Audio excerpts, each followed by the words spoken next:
ఒక స్త్రీకి ప్రాణమేది అంటే మంగళసూత్రం. ఆ మంగళసూత్రాన్ని ఎవడైనా ముట్టుకున్నాడో చెయ్యి నరికేస్తుంది.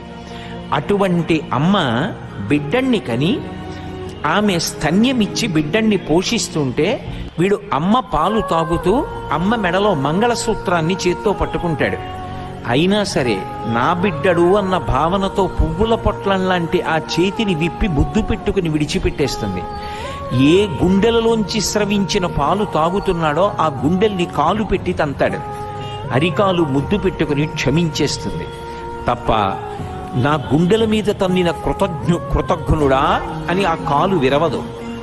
నా మంగళసూత్రం పట్టుకుంటావురా అని చేతిని చెనకదు. ఆ మాతృత్వం సమస్త అపరాధములను